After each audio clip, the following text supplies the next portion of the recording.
अब देखो बच्चों, आज जो हम टॉपिक स्टार्ट करेंगे और ये टॉपिक है हमारा क्या, एटॉमिक मास।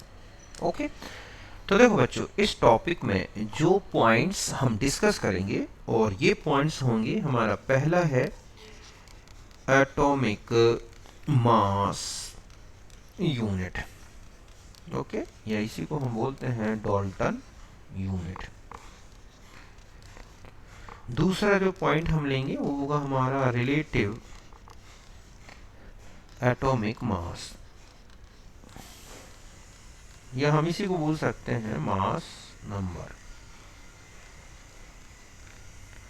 सी नंबर होगा हमारा, जो थर्ड होगा वो है ग्राम एटॉमिक मास,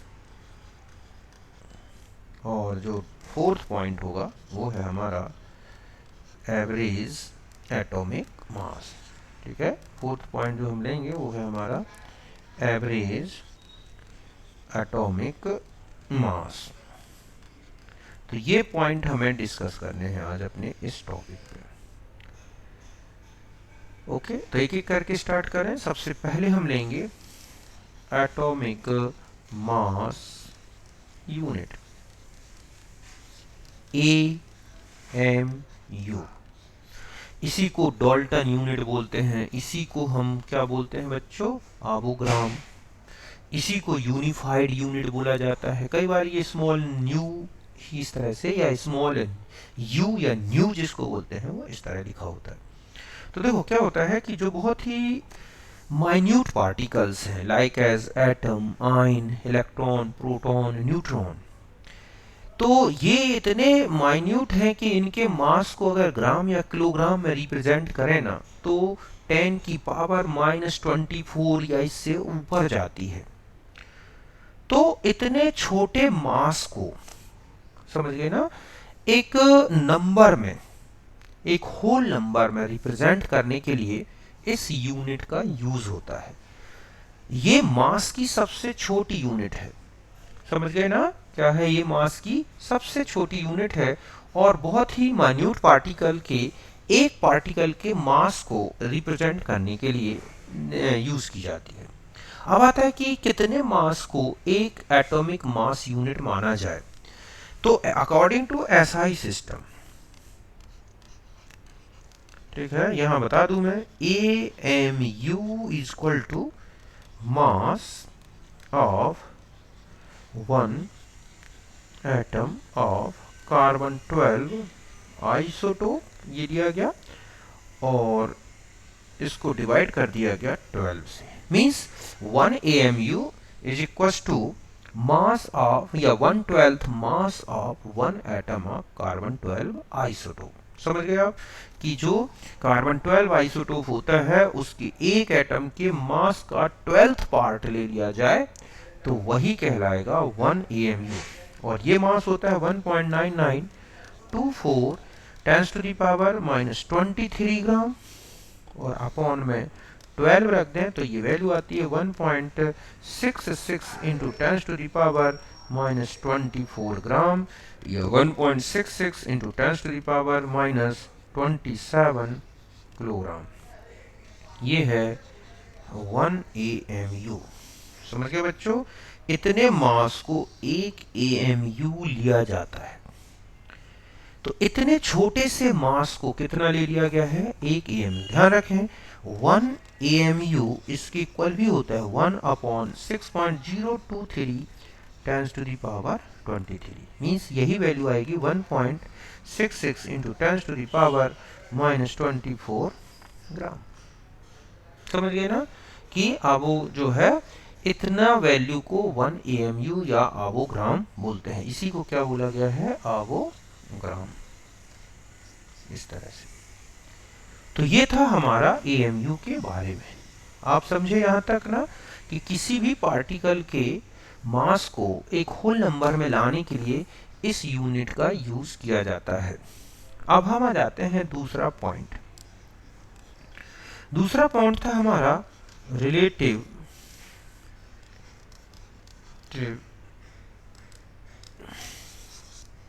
ये है हमारा दूसरा पॉइंट है रिलेटिव एटॉमिक मास, या सीधी सी बात है अगर ये लिखा है एटॉमिक मास तो भी यही है, या इसी को बोलते हैं मास नंबर। तो क्या हुआ बच्चों कि जो एलिमेंट्स हैं, ठीक है, जैसे हाइड्रोजन, ऑक्सीजन, नाइट्रोजन, हैलोजन, कोई भी एलिमेंट है, तो उसके एक एटम के मास को एएमयू के रिस्पेक्ट में रिप्रेजेंट किया जाता है।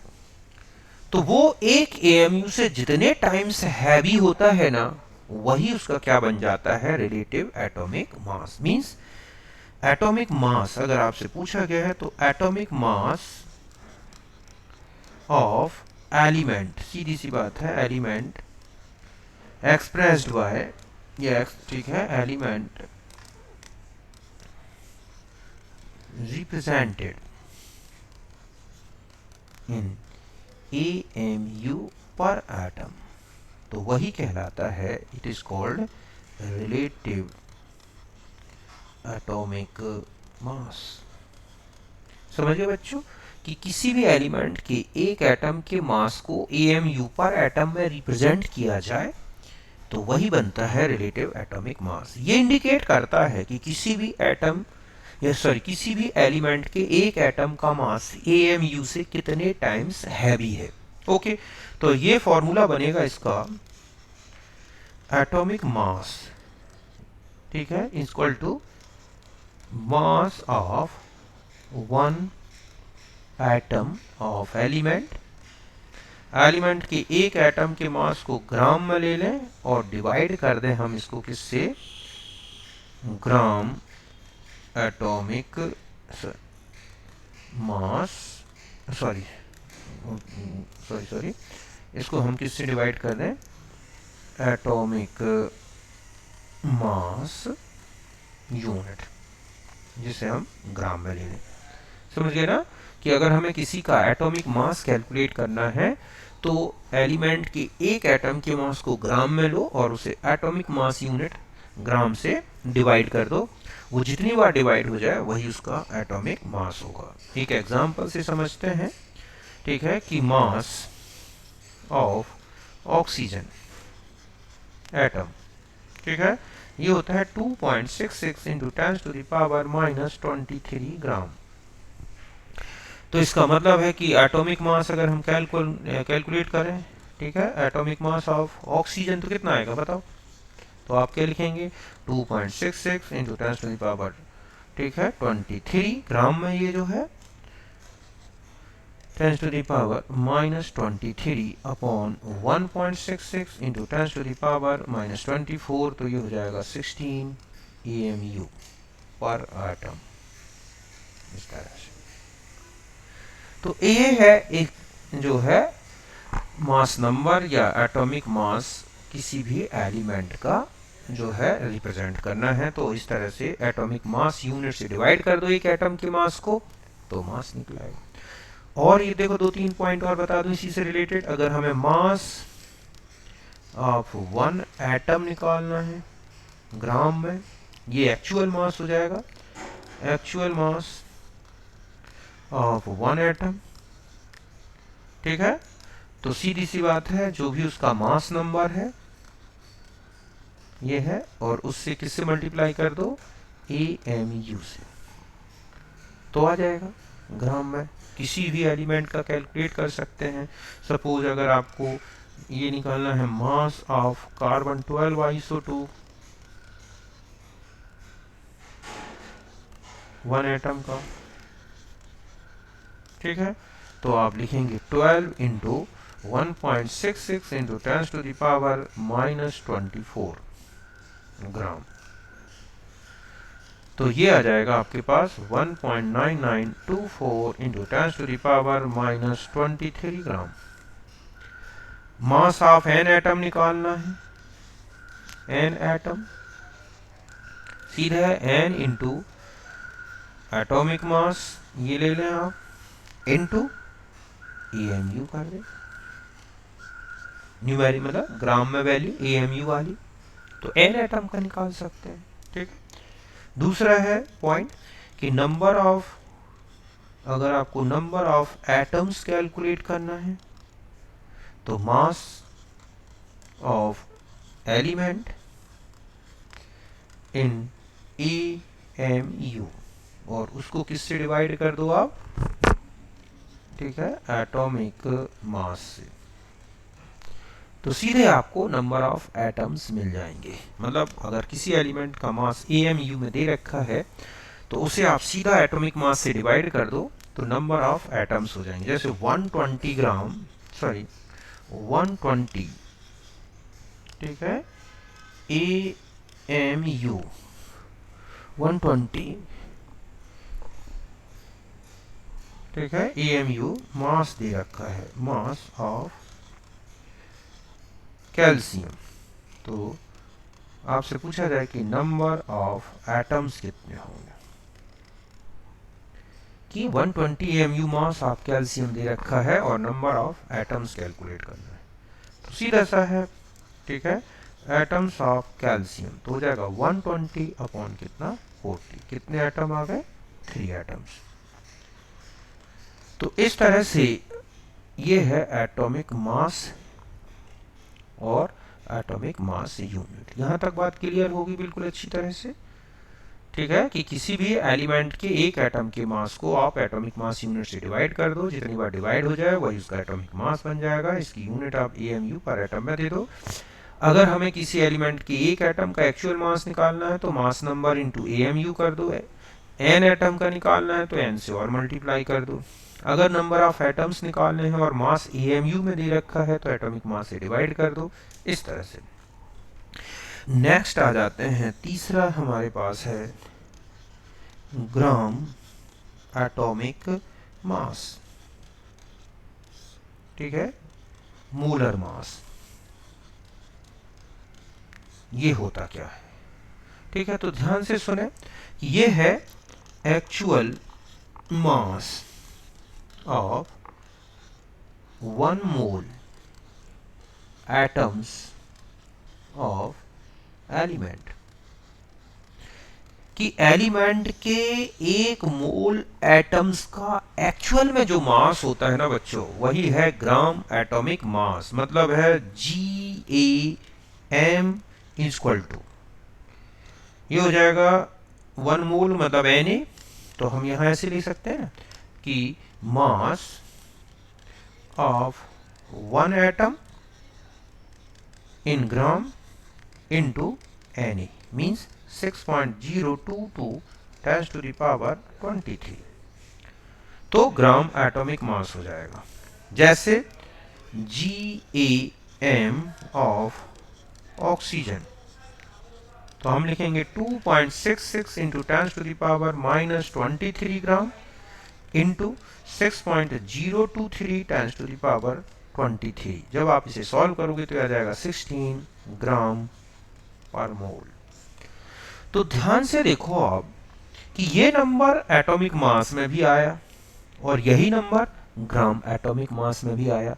तो ध्यान से देखें कि एक ही एलिमेंट का ग्राम एटॉमिक मास और एटॉमिक मास न्यूमेरिकली सेम होता है। मतलब है एटॉमिक मास नंबर जो है, ठीक है, और ग्राम एटॉमिक मास नंबर बिल्कुल सेम होगा। कि अगर किसी एलिमेंट का ग्राम एटॉमिक मास नंबर हमें पता है तो बस उसमें ग्राम पर मोल लगा दे तो वही किस में चेंज हो जाएगा, ग्राम एटॉमिक मास में। तो ऐसे कह सकते हैं ना कि atomic mass of element expressed in, ठीक है, ग्राम पर मोल, तो यही बन जाएगा GAM। मतलब किसी भी एलिमेंट के एटॉमिक मास में ग्राम पर मोल यूनिट लगा दो तो वो बदल जाता है GAM। जैसे हाइड्रोजन है, ठीक है, तो हाइड्रोजन का एटॉमिक मास क्या है 1, तो GAM कितना हो जाएगा बच्चों 1 ग्राम पर मोल। अगर हम यही ऑक्सीजन ले लें तो अभी आपने देखा कि इसका एटॉमिक मास तो है 16, तो ये कितना था 16 ग्राम पर मोल। ओके, कोई भी ले लो, नाइट्रोजन ले लो अगर आप, तो ये है 14, तो ये हो जाएगा 14 ग्राम पर मोल। तो किसी भी एलिमेंट के एटॉमिक मास को आपको ग्राम पर मोल में रिप्रेजेंट कर देना है, वह बदल जाएगा ग्राम एटॉमिक मास में। इसकी यूनिट है ग्राम पर मोल। इस तरह से ग्राम एटॉमिक मास और मास नंबर दोनों सेम न्यूमेरिकली होते हैं। अगर आपको मास ऑफ वन एटम निकालना है, एक्चुअल मास, ठीक है, तो ये होता है GAM upon NA, means Avogadro number. इससे डिवाइड कर दें, चेंज हो जाएगा। ओके, यही तो बन जाता है क्या, मास नंबर इनटू AMU। ऐसा क्यों, क्योंकि 1 अपॉन NA इक्वल टू क्या होता है, AMU। तो चाहे मास नंबर वाला फॉर्मूला और AMU वाला ले लो, चाहे इससे निकाल लो। दूसरा है नंबर ऑफ एटम्स निकालना है, नंबर ऑफ एटम्स, ठीक है। तो मास ऑफ एलिमेंट अगर वो ग्राम में दे रखा है बच्चों, ये है अपॉन GAM इनटू क्या कर देना है, NA। देखो अगर AMU में मास था तब तो आप सीधा जो है मास नंबर से डिवाइड कर रहे थे, नंबर ऑफ एटम्स डायरेक्ट आ जाते हैं। लेकिन अगर मास ग्राम में दे रखा है तो मास ऑफ एलिमेंट ग्राम में लें, GM से डिवाइड करके NA से मल्टीप्लाई कर दोगे, उससे मिलेगा आपको क्या, नंबर ऑफ एटम्स। जैसे मान लो 120 AMU एंड 120 ग्राम CA है, ठीक है, तो नंबर ऑफ एटम्स कितने होंगे, इंडिविजुअल निकालें, इसमें अलग इसमें अलग। तो पहले वाले में अगर ये है और दूसरा ये है, तो फर्स्ट वाले में तो सीधा है कि नंबर ऑफ, ठीक है, कैल्शियम एटम, तो आप लिखेंगे 120 अपॉन, ठीक है, 40, तो कितने आ जाएंगे, 3 एटम्स। ओके, लेकिन अगर दूसरे वाले में जाओगे तो नंबर ऑफ, ठीक है, कैल्शियम एटम्स निकालोगे तो हो जाएगा 120 upon 40 into NA, means 120 upon 40 into 6.022 times to the power 23। इस तरह से 3 into 6.022 into times to the power 23, इतने एटम्स आएंगे। तो जब किसी एलिमेंट का मास ग्राम में दे रखा है, तब ग्राम एटॉमिक मास से डिवाइड करके आप होगा तो नंबर से मल्टीप्लाई करोगे, तब जाके एटम्स आएंगे। और AMU में दे रखा है तो डायरेक्ट ही AMU में मास लो और उसे डिवाइड कर दो मास नंबर से, एटम्स आ जाते हैं। तो यहाँ तक बिल्कुल क्लियर है ना। मास ऑफ वन एटम निकालना है, नंबर ऑफ एटम्स निकालने हैं, तो ग्राम एटॉमिक मास समझ गए। ध्यान से सुने, एटॉमिक मास की यूनिट में और ग्राम एटॉमिक मास की यूनिट में डिफरेंस है, बाकी मास नंबर बिल्कुल सेम है। अब तीसरा आ जाते हैं हम, एवरेज एटॉमिक मास। समझ गए बच्चों, एवरेज एटॉमिक मास। तो क्या होता है कि एवरेज एटॉमिक मास जो है एक्चुअली क्या है, एक ही एलिमेंट के बहुत सारे आइसोटोप्स होते हैं, तो इन सारे आइसोटोप्स के एटॉमिक मास का एक एवरेज निकाला जाता है और वो एवरेज वैल्यू ही कहलाती है क्या, एवरेज एटॉमिक मास। इसका यूज पीरियोडिक टेबल में किया गया है, मतलब वहां पर जो एलिमेंट रिप्रेजेंट किया गया है सिंबल, वहां पर जो एटॉमिक मास दिया गया है एलिमेंट का, वो एक्चुअली एवरेज एटॉमिक मास दिया गया है। ओके, तो ये जो है सीधी सी बात है कि एवरेज वैल्यू, मीन वैल्यू मतलब, ठीक है, mean value of, average value of या मीन वैल्यू ऑफ, ठीक है, atomic masses, masses of isotopes of element.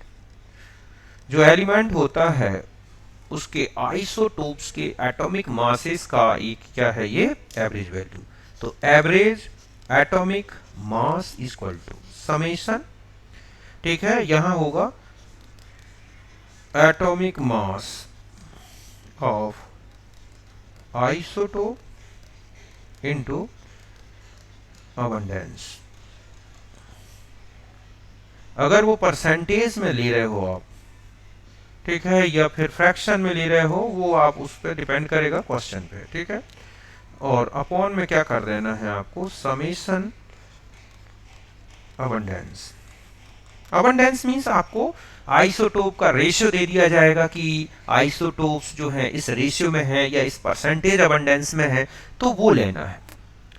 इस तरह से आप एक ही एलिमेंट के एवरेज एटॉमिक मास को कैलकुलेट कर सकते हैं। ठीक है, एग्जांपल समझ लें कि कैल्शियम एक 35 है और एक कैल्शियम 37। ठीक है, ये 2 आइसोटोप्स हैं ऑफ क्लोरीन और इनकी जो अबंडेंस है, समझ गए बच्चों, ये है 3:1। तो एवरेज एटॉमिक मास कैलकुलेट करना है हमें। ठीक है, इनकी अबंडेंस है 3:1 में, तो एवरेज एटॉमिक मास क्या होगा? तो हम लिखेंगे average atomic mass of chlorine क्या हो जाएगा बताओ? तो हम यहां लिखेंगे 35 इंटू 3, उसका रेशियो है 3, प्लस 37 इंटू 1 अपॉन में टोटल 4। अबंडेंस का जो रेशियो है उसको ऐड कर दो, मतलब ये है सीधी सी बात है सम ऑफ रेशियो या फिर परसेंटेज। ठीक है, जो भी आपको रेशियो दे रखा है वो जोड़ दो, अगर परसेंटेज दे रखा है तब तो सीधा 100 कर दो। तो ये आएगा 35.5 ग्राम पर मोल में लिख सकते हैं, या 35.5 ये लिख सकते हैं यू में। तो इस तरह से हमारे पास ये एवरेज एटॉमिक मास निकला है। ठीक इसी तरह से कई बार आपको एवरेज एटॉमिक मास दे रखा होता है और आपको अबंडेंस निकालनी होती है। जैसे नेक्स्ट क्वेश्चन इस तरह से है कि बोरॉन जो होता है, बोरॉन, ठीक है, एग्जिस्ट इन 2 आइसोटोप्स और वो होता है B10 and B11।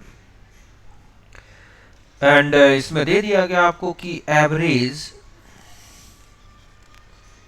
Atomic mass of boron वो दे रखा है 10.8 न्यू या ग्राम पर मोल, इस तरह से। तो पूछा जाए कि अबंडेंस बतानी है, अबंडेंस ऑफ B10 और B11, ये कैलकुलेट करके आपको बतानी है कि B10 का अबंडेंस क्या है, B11 का अबंडेंस क्या है। तो देखो क्या करोगे आप ऐसा मान लें B10 है, ठीक है, तो इसकी जो अबंडेंस है, नेचुरल अबंडेंस या अबंडेंस जो भी दे रखा है, अबंडेंस कितनी हो गई x। तो B11 की कितनी हो जाएगी बच्चों, 100 माइनस x। तो सीधा जो अबंडेंस आएगी सॉल्व करने में, तो यहां पर जो x आएगा वो हो जाएगी परसेंटेज, ठीक है, अबंडेंस किसकी, ये हम यहां पर ऐसा ले लें कि परसेंटेज अबंडेंस किसकी, B10 की x है, तो B12 जो B11 है उसकी हो गई 100 माइनस x। तो हम यहां लिखेंगे कि 10.8 equal to 10 into x plus 100 minus x into क्या हो जाएगा बच्चों, 11 अपॉन में क्या 100। जब x सॉल्व करोगे तो ये 20 आएगा, तो इसका मतलब है कि B10 20% है, तो B11 क्या हो गया 80%। तो इस तरह से आप एवरेज एटॉमिक मास निकाल सकते हैं अगर अबंडेंस पता है, या अबंडेंस निकाल सकते हैं एवरेज एटॉमिक मास है। तो इस तरह से आपको क्वेश्चंस बनते हैं। तो एक बार फिर से देख लें, मैंने आपको पूरा बता दिया है। एक एटॉमिक मास यूनिट तो जो है कार्बन 12 आइसोटोप के एक एटम के मास का 12th पार्ट है, जिसका वैल्यू है 1.66 इंटू 10⁻⁻24 ग्राम, या इतना 27 किलोग्राम। AMU 1 आवोगाद्रो नंबर के बराबर भी होता है, आवोग्राम भी कहलाता है। रिलेटिव एटॉमिक मास या एटॉमिक मास या मास नंबर, तो किसी भी एटम के एक एटम के मास को AMU से डिवाइड कर दो, जितनी बार डिवाइड हो जाए वही एटॉमिक मास बनेगा। ऑक्सीजन का जैसे आया 16 AMU पर एटम। ठीक है, मास ऑफ 1 एटम निकालना है तो मास नंबर में AMU से मल्टीप्लाई कर दें। अगर आपको, ठीक है, ये एग्जांपल है, अगर नंबर ऑफ एटम्स सॉरी ये है मास ऑफ एन एटम का, तो ये उसी में आगे n से मल्टीप्लाई कर रहे हैं। नंबर ऑफ एटम्स कैलकुलेट करना है तो mass of element in AMU upon atomic mass, अगर जैसे ये है, ठीक है, और ये कुछ क्वेश्चंस बताए मैंने आपको। फिर आते हैं gram atomic mass, molar mass. तो actual mass of 1 mole of atom of element, ठीक है, और इस तरह से आप जब सॉल्व करते हैं तो आप देख रहे हैं कि 1, ठीक है, मास ऑफ 1 एटम इन ग्राम में आवोगाद्रो नंबर से मल्टीप्लाई करोगे तो जो वैल्यू न्यूमेरिकली आएगी वो बिल्कुल वही आएगी जो मास नंबर होता है, या रिलेटिव एटॉमिक मास। तो इस तरह से एटॉमिक मास नंबर जो होता है वही ग्राम एटॉमिक मास नंबर होता है। तो एटॉमिक मास ऑफ एलिमेंट को अगर हम ग्राम पर मोल में लिख दें तो वही बन जाएगा GAM। हाइड्रोजन है तो एटॉमिक मास 1 है, तो GAM हुआ 1 ग्राम पर मोल। और इसकी यूनिट लिखी होती है न्यू, ऐसे करके। समझ गए बच्चों? इस तरह से आपने अलग अलग एलिमेंट के ग्राम एटॉमिक मास देखे। मास ऑफ वन एटम एक्चुअल में निकालना है, किसमें? ग्राम में। ये है, तो आप अवोगाद्रो नंबर से डिवाइड कर दें, किसको? ग्राम एटॉमिक मास को, निकलाएगा एक्चुअल में। ठीक है, तो इस तरह से, या हम एक और यूनिट लिए ना, अभी आपने मास नंबर लिया था और AMU से मल्टीप्लाई कर दिया था। क्यों? क्योंकि AMU actually 1 upon Avogadro number भी होता है, तो इससे भी कैसे लिख सकते हैं।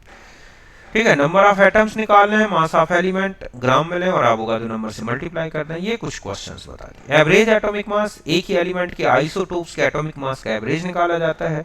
और इस तरह से किसी भी एलिमेंट की परसेंटेज दे रखी है तो आपने एवरेज निकाल सकते हैं, एवरेज दे रखी है तो अबंडेंस निकाल सकते हैं। इस एटॉमिक मास का यूज जो किया गया है वो पीरियोडिक टेबल में जो एलिमेंट अरेंज किए गए हैं, वहां जो एटॉमिक मास दिए गए हैं एलिमेंट्स के, वो एवरेज एटॉमिक मास ही है। किसी भी एटॉमिक मास में फ्रैक्शनल वैल्यू का आ जाना एक एवरेज वैल्यू को बताता है। क्यों? क्योंकि कभी भी एटॉमिक मास फ्रैक्शनल नहीं हो सकता एक पर्टिकुलर आइसोटोप के लिए। क्यों? क्योंकि वो प्रोटॉन और न्यूट्रॉन का सम है। लेकिन अगर एवरेज वैल्यू या एटॉमिक मास में कोई पॉइंट लग के वैल्यू लिखी है तो समझ जाओ कि वो एटम का एवरेज एटॉमिक मास या एलिमेंट का एवरेज एटॉमिक मास दिया गया। ओके, तो आज के लिए इतना बहुत है, फिर मिलेंगे नेक्स्ट वीडियो में। तब तक के लिए थैंक यू।